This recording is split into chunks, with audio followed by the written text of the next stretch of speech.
Donald Trump is good at one thing, and that one thing is spreading a simplistic disinformation campaign that scaremongers about violence and how Democrats like Biden would only create more violence if he were elected over Trump. Now, we all know that's complete and utter lies. We know that the country is experiencing civil unrest in multiple states because of Donald Trump, stoking tensions, pushing for more division in the country. This is Trump's America. And so you would think that the Biden camp would have a good response to this.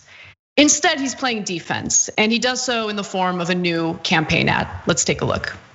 I want to make it absolutely clear. Rioting is not protesting. Looting is not protesting. It's lawlessness, plain and simple. And those who do it should be prosecuted.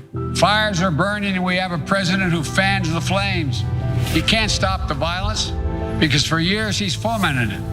But his failure to call on his own supporters to stop acting as an armed militia in this country shows how weak he is. Violence will not bring change. It'll only bring destruction. It's wrong in every way. If I were president, my language would be less divisive. I'd be looking to lower the temperature in this country, not raise it. Donald Trump is determined to instill fear in America because Donald Trump adds fuel to every fire. This is not who we are. I believe we'll be guided by the words of Pope John Paul II, words drawn from the scriptures. Be not afraid. So John, I want to toss to you immediately and kind of get your thoughts on this. Yeah, so I already did a video earlier about the speech that was drawn from. I like the video, the ad version of it more, because I feel like it more quickly turns to like, yeah, the protesters, the riots, they're all real bad. They should all be locked up or whatever. And it's Trump is the one that's making it worse by not giving in, by raising the temperature, all that stuff. I don't like the first part at all, but the faster the transition to the second, I at least think it's a little bit more effective. The actual speech is a little bit heavier on the, there's violence on both sides, totally unnecessarily falling into that. But this is going on while Donald Trump is president. He is not doing anything to make it better.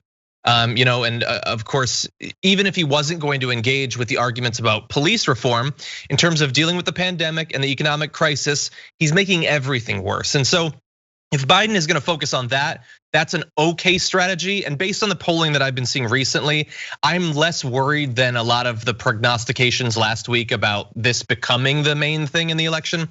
Still, there does not need to be all this focus on how everyone who gets even mildly angry at a protest is in some way comparable to people trying to run protesters over and spraying them with pepper spray and things like that. Yeah, okay, so that was my biggest issue with it, right? I mean, the first part, it starts off with boom, looting is not protesting. And I think that it's a mistake to do that because the way that I would frame it is hit Trump immediately with, Trump is trying to equate looters with people who are simply demanding that their lives matter, right?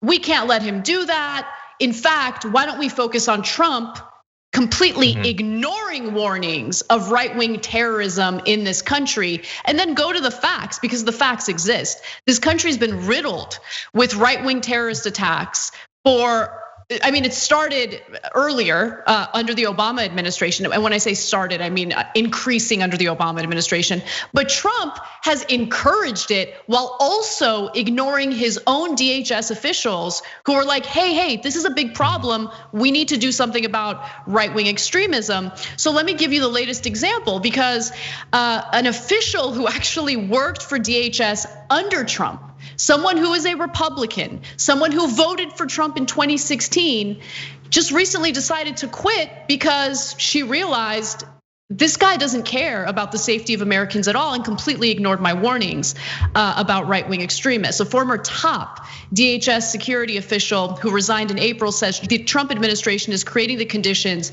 for domestic extremism to flourish in the United States. Her name is Elizabeth Newman, and as I mentioned, she was not only a lifelong Republican, but she voted for Trump in 2016, supported him. Newman found herself stepping into the role of Assistant Secretary for Counterterrorism and threat prevention. In that capacity, she was officially in charge of emerging threats and had identified violence perpetrated by right-wing extremists as a major one. In fact, she was quoted as saying, if you look at the people that have been arrested for protests, by and large, I mean, it's the Boogaloo movement or it's an association with QAnon. It's the right side of the spectrum. It is not Antifa. The threat of domestic terrorism is not from Antifa. It is from these right-wing movements. And Newman says that there has been no effort to combat this from Republicans. She says, if you had a very clear voice at the top from the president, from other senior leaders in the Republican Party denouncing this and warning conservatives that these groups are trying to recruit you based on things that might sound like a typical conservative belief, it would somewhat inoculate people from that recruitment and that radicalization. We have the president not only pretty much refusing to condemn, but throwing fuel on the fire, creating opportunities for more recruitment through his rhetoric. Donald Trump, through his actions, has made the country less safe. And you have people who previously supported him and worked for him screaming about this from the rooftops, and it's getting ignored. This is such good material for Biden to use in his ads. And look, he ended that ad with saying, don't be afraid. But what that communicated to me, I don't know what his intentions were there, but as someone who's just watching that ad, it's like, wait, do I need to be afraid of you? Why are you telling me not to be afraid? Right? You just have to be really precise in your language and don't put yourself in this position of defense politics. Like, hit Trump where it hurts. He's such a target-rich environment. Yeah, and look, I think they will land on some of these things as a sort of necessary consequence of the fact that their campaign is going to generally be about Trump and not about Biden. And so, look, if you're talking about Trump enough, you're going to talk about the big things that are going on in the country, including the pandemic, economic crisis, and his response to the protests. So I think they're going to get to it. Some of these totally unnecessary stumbles along the way are incredibly frustrating, especially because I don't think, I'm very worried about what the run up to the election is going to look like, and I really want them to take it as seriously as possible. And there's so many ways already that we're not going in that direction. But yeah, they need to be very clear about who's actually behind the violence, because the right isn't going to condemn it because they don't actually care. The militia movement, the sovereign citizens, the Boogaloo boys, they're gonna kill people, but they're not generally gonna kill Republican politicians, so Republican politicians don't really give a damn about it. Now they will and do kill cops, which is why it's always astounding to me that cops are so defensive about these movements. They ambush and kill cops on a regular basis. But generally, regular people that are gonna die are gonna be leftists or centrists at protests. They're not gonna be right wingers. So Donald Trump doesn't feel at all at risk when he tells his supporters that Kyle Rittenhouse is, he's a poor victim and stuff like that.